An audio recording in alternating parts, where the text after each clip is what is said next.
Good day everyone, nandito tayo ngayon sa Chera Vista dito sa San Rafael, Bulacan.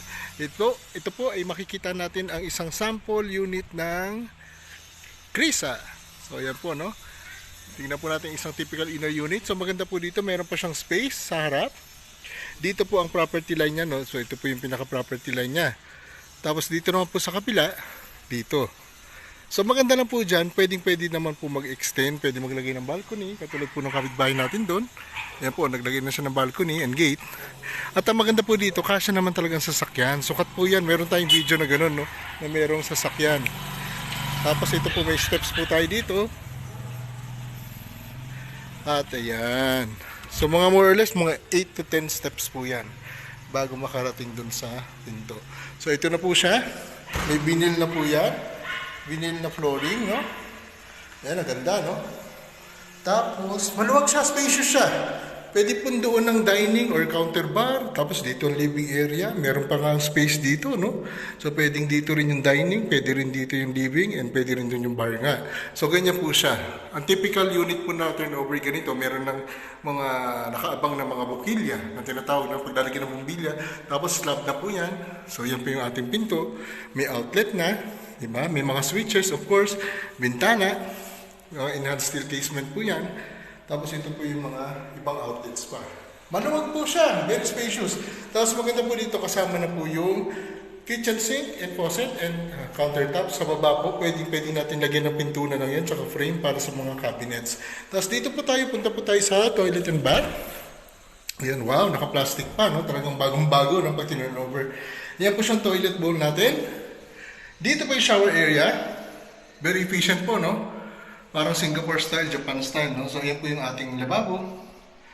And ito po yung, natin, sa kisame na meron ding, sa bumbilya. Tapos sa likod po natin, ito na po yung back door. Maluwag pa. Wow! Ito yung typical unit po natin na inner unit pa lang to, ha? So, ayan po, no? Pwede natin bakuran dito, katulad ng kapitbahay natin, nagbakod na. Ayan po, nakita nyo. So, pwede pa po siya, may abang pa siya dyan para sa extension. Basta firewall, okay po yan. Pinapayagan, katulad po nun. Yun. Eksakto, tama-tama, no? So, ang luwag pa po nito. Mahigit 2 meters pa. Kasi maluwag talaga, eh, oh. Maluwag pa. So, yan po siya. Ito po yung pinaka-perimeter wall naman niya, katulad ng mga kapitbahay natin. Ayun, oh. Ang luwag pa na space. So, dito po, ang maganda dito, yung sinasabi natin sa videos natin na iba, pwede pong gawing slab ito.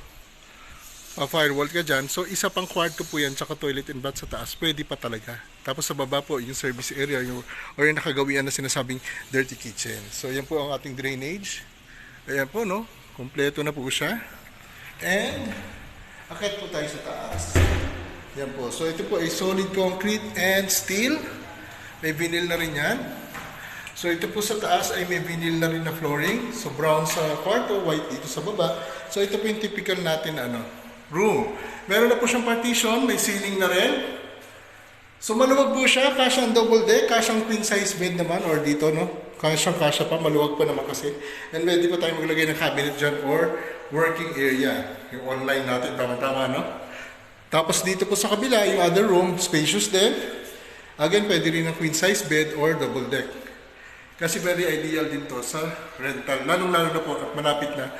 Yan po yung ating Bulacan State University is just, yung kumbaga tawid away, one tawid away. So ito po isang typical model home, actual turnover na Crisa model home dito sa Chera Vista sa Bulacan. Maraming salamat po and congratulations sa lahat ng ating mga investors at ang ating mga OF winners all around the world. Ito muli ang inyong lingkod, DJ Double D para sa Crisa Chera Vista vlog. Yan po. Maraming salamat.